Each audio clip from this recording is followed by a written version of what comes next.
Happy rodeo to my kinder friends. This is one of my favorite rodeo stories. It's called Bubba, the Cowboy Prince, a fractured Texas tale. These guys look mean and silly. Once, a strapping young feller named Bubba lived on a ranch with his wicked stepdaddy and his hateful and lazy stepbrothers, Dwayne and Milton. Bubba's stepdaddy spoiled Dwayne and Milton to no end. But Bubba, he worked from sunup to sundown doing the chores of these three ranch hands. Bubba never complained. He did love ranching. Dwayne and Milton spent their days sitting on horseback, bossing Bubba around. "Get them little doggies along there, Bubba," ordered Dwayne. "Yeah, and watch out for them cow patties." That means cow poo-poo. Added Milton. "You know how Daddy hates for you to track that up in the house." Yeah, I don't think anyone wants to bring cow poo-poo into the house. Now, Miss Lorleen, who lived down the road a piece, she was the purest, purtiest, and richest gal in the county. She owned the biggest spread west of the Brazos, and she loved ranching too. But it was lonesome work, and after a while she decided it was time for some companionship. "I aim to find myself a feller," she said. "One who loves ranching as much as I do, and it wouldn't hurt if he was as cute as a cow's ear either." Ms. Lurleen decided to throw a ball, and she sent invitations to all the ranchers in Texas. This story's starting to sound a little bit like Cinderella to me. Soon, the day the ball arrived.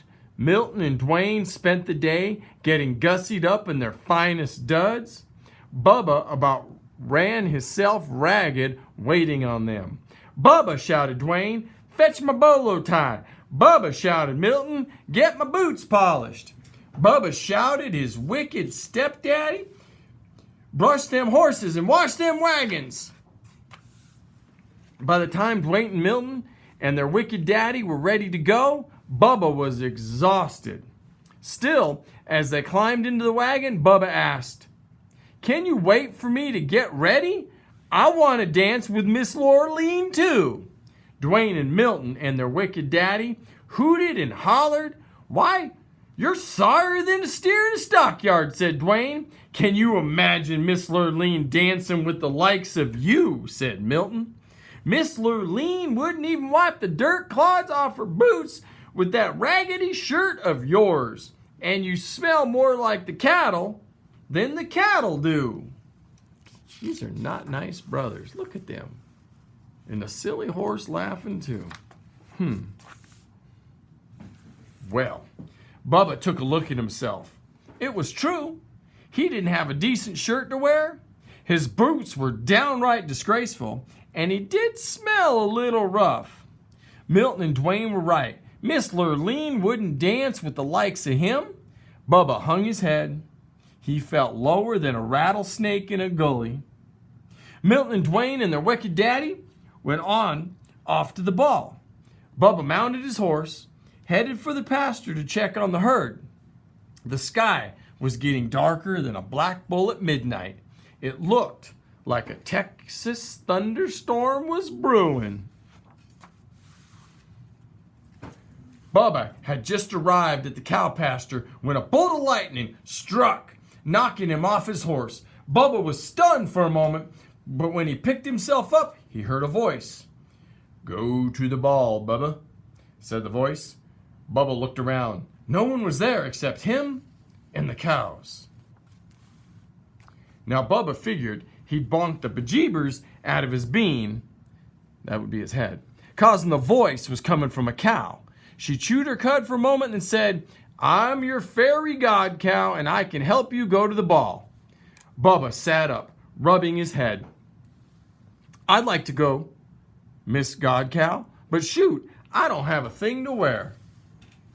The fairy god cow swished her tail, and Bubba's raggedy clothes changed into the handsomest cowboy duds he'd ever seen. His jeans were crisp, his boots were shiny, his shirt was dazzling, and his Stetsons, those are his boots, were wider than a new salt lick. Oh, his Stetson's his hat, not his boots. My mistake.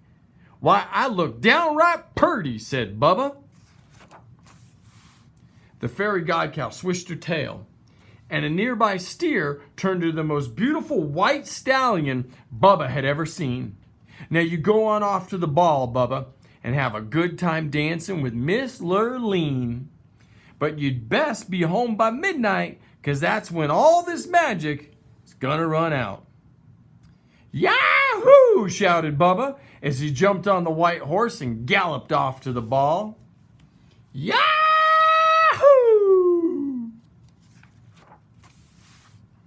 When Bubba arrived, the hoedown was in full swing. But every time Miss Lurleen finished a dance, she yawned.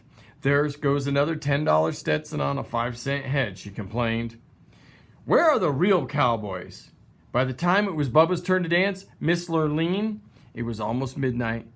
Soon as she saw Bubba, Miss Lurleen's eyes lit up. Why, you're cute as a cow's ear, she said. Bubba blushed, then took Miss Lurleen in his arms and started dancing. Dwayne and Milton turned purple with jealousy. Who's that dude? Said Dwayne. I don't recollect seeing him before, but he looks a mite familiar, said Milton. Do something, said their wicked daddy. That cowboy's winning Miss Lurleen's heart.